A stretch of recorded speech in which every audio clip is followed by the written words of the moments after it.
Hi class, in this recording we're going to focus on fetal development. So we're going to focus on the things that happen when we're done with the embryonic stage and in that fetal stage of development. As we look at the fetal stage of development, that begins at the end of 8 weeks and it's going to continue from 8 weeks until birth. And during the fetal stage, we have all organ systems present, although very early on. So here's the 8-week mark. Those organ systems are pretty immature. By the 20-week mark, we have something that looks much more human, where we have a very human-looking body plan and a placenta over here. Now, as we're looking at the bones during the fetal phase, we have calcification of the bones. Skeletal muscle tissue is going to also have contractions.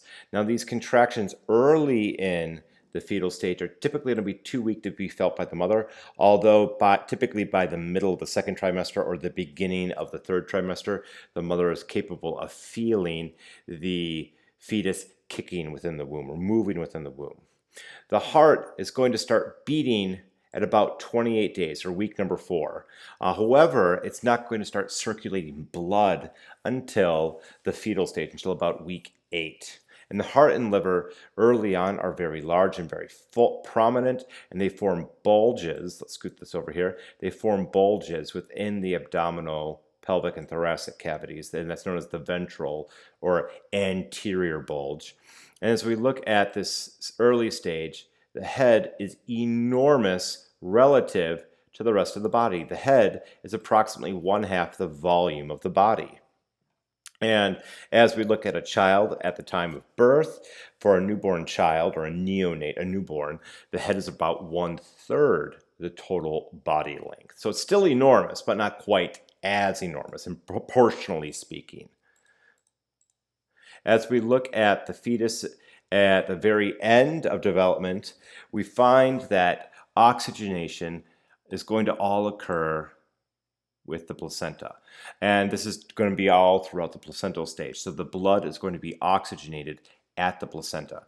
And we find that there are going to be some circulatory adaptations. So we're going to have umbilical veins. And these umbilical veins are going to head, or this umbilical vein heads towards the heart. Remember, a vein always goes towards the heart by definition.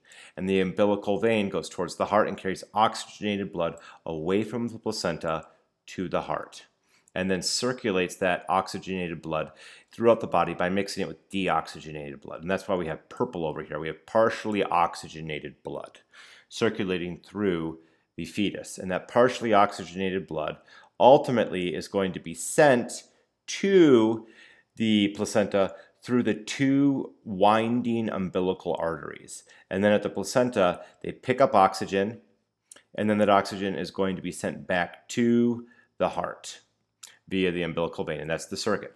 At the time, very shortly after birth, this passageway is going to be rerouted so that we instead are going to have air going in and out of the lungs, and the blood becomes oxygenated in the lungs. So after a child is first born, it's really a wonderful sound to hear that kid open their lungs and scream and start to cry, because that means they're getting air in their lungs and they can oxygenate their blood. It's such a good thing. You want a noisy baby, at least immediately after being born. Now, some key structural adaptations we should mention include a foramen ovale. That foramen ovale is a hole in the interatrial septum that allows for blood to go from the right atria directly to the left atria. Something else that we need to emphasize is how these blood vessels change. The ductus venosus, which is the blood vessel that goes from the belly button through the liver to the inferior vena cava, is going to constrict and turn into the round ligament of the liver and the ligamentum venosum.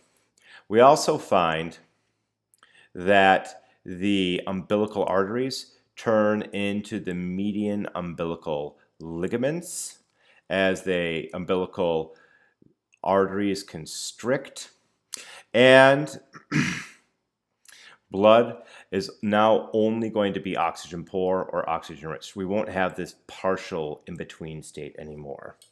So we are going to have to change the plumbing a little bit after the child is born to account for oxygenation occurring in the lungs as opposed to oxygenation occurring in the placenta. But that's part of human development. And I feel a little emotional right now because we're all done. We have made it through all of human anatomy and physiology. And I know for the sake of time, there are some things I didn't give enough coverage to compared to other things, but I really wanted this class to be equivalent to the in-person classes that are taught or that I teach, which means that I couldn't add any extra lecture content to the class. So congratulations. We made it through over 200 lecture recordings in all of human anatomy and physiology. Happy studies.